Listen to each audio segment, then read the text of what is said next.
Hey, good morning. It's Jay Green. I'm here in San Pedro. I'm walking a little kind of a California cottage craftsman style home down here. One of my realtor friends has this probate listing, and I'm gonna go take a tour of it. And I just walked it, but I'm gonna take you through it and show you how I assess what I'm gonna pay for a property, and we'll just kind of look at the condition of this little house.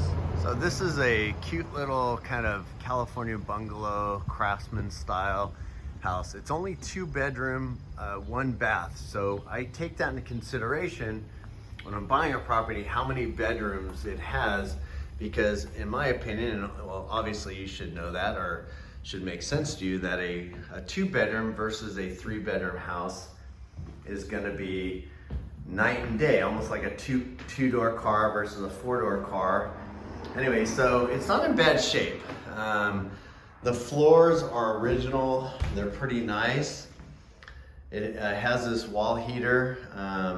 You're down by the beach, so you don't necessarily need like central heat and air conditioning. So mostly paint in here, and there's a little bit of work that needs to be done in here in the closet on the roof. That's pretty. This is lath and plaster. This is an old house. This house was probably built in the 20s or 30s, and that's the way they made these walls. Lath and plaster is the strips of wood, and then they would plaster on top, so it's not really drywall. It's called lath and plaster. So a little bit, you can use you can use drywall on top if you need to patch. So a 2 bedroom. Then this whole bathroom I would remodel. The tub doesn't look like it's in bad shape. You can reglaze it, but I would probably just replace all this vanity, lighting. I'd put a fan in here. That shower door is pretty nasty. I'd get rid of that. Now that's if I'm gonna flip it. Probably do the same if I was gonna make it a rental. And if I'm gonna flip this, even though these cabinets aren't old, they're kind of ugly, I would just pull them and reconfigure this kitchen a little bit and just do new, cabinets, new countertops, a new stainless sink, new fixtures. I can do all that stuff pretty inexpensively. And then you have like this other room back here. It's kind of a laundry, and this is almost like a little this is almost like a 3rd bedroom back here. And then you go back, the yard is good size. That's what I like about it. So this is a good size yard. I walked this already. I would fix these stairs, or maybe make them, turn this way so you don't have these such a drastic, dangerous stairs here. Maybe you cut them and you have a little bit of a landing and then they come out. So the backyard's big. This is a really good sized backyard. So I was thinking is I could buy this house and fix it up and then rent it out.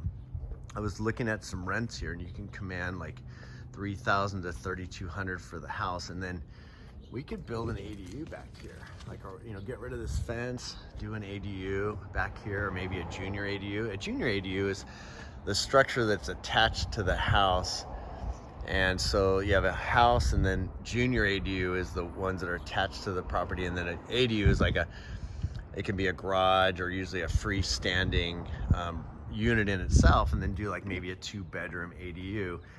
And I can build an ADU for about, things are costing a little bit more right now, maybe like an 800 square foot structure for about $150,000, which is pretty cheap. So anyways, I wanted to just give you a little tour of this little San Pedro cutie. I'm not usually a huge fan of San Pedro. I've looked at many houses down here. There's different streets and areas that are, I don't know, I just don't like the area that much. But down here is pretty cool. You're getting closer to like the beach.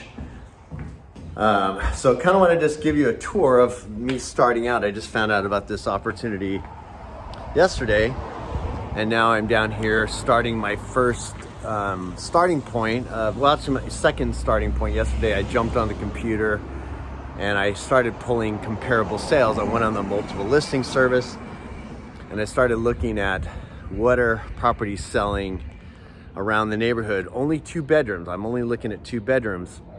I go out about a half a mile from the property and I look at what other properties have sold within like the last couple months, and I was able to determine that this property fixed up is probably going to sell for about $790, and so there are others that sell actually up into the nines, but because it's a 2-bedroom and it's only like 900 square feet, I want to be as close to those property characteristics to get accurate comps, accurate projections, so I can accurately project what I think this property could sell for if it were fixed up.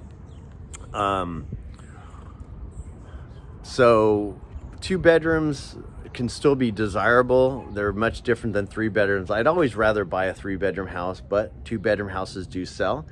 So the listing agent, she wants $700. In my opinion, that's too much for this property. So I'm gonna go in lower and try to get it cheaper. I might. I have a relationship with the agent who's selling it, so I have a little bit of a shot on getting a good price. The buy price of a property is the most important thing. What you pay for the property is really the most important factor in flipping a property. Now I know this thing could sell for $790. I can kind of work backwards. I can assess on what kind of work it's going to take me to repair the house. I know how long it's going to take me. I could probably do this in like a month, 2 months tops.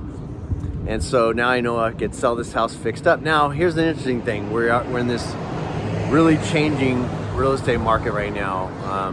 Property values are softening, rates are going up. So I need to account for that in this deal, in all my deals. So that's why I want to come in low on my price. I want to offer as cheaply as I can, so I have a buffer if prices continue to, drop down.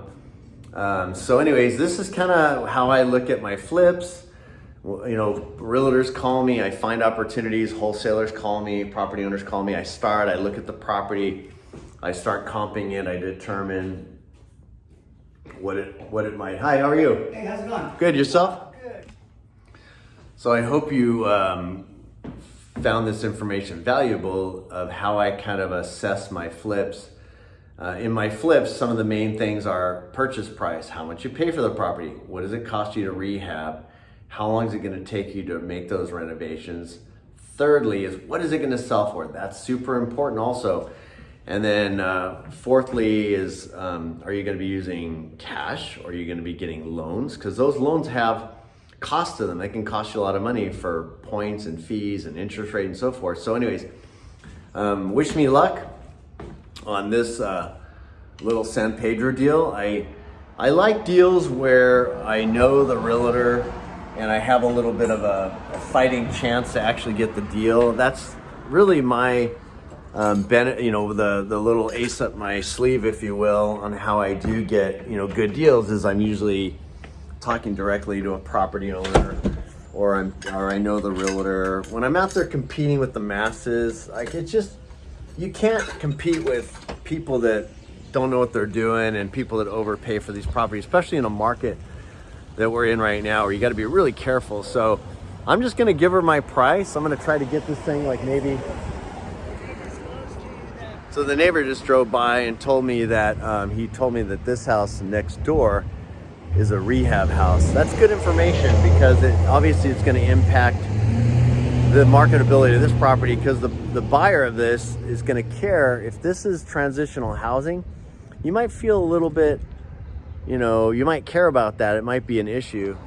So anyways, wish me luck with this little flip here. Right now, I'm not in a huge hurry to be buying flips.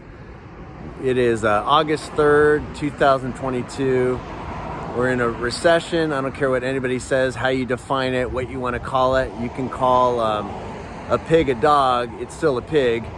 But we're in a recession, and it's going to get worse. So buying and flipping houses right now, you have to anticipate property values are still going to soften and may start plummeting significantly. So if you're investing in real estate, you need to take that into account. But anyways, hey, thanks for watching my video. Subscribe to my channel. If you like this video, hit the like button.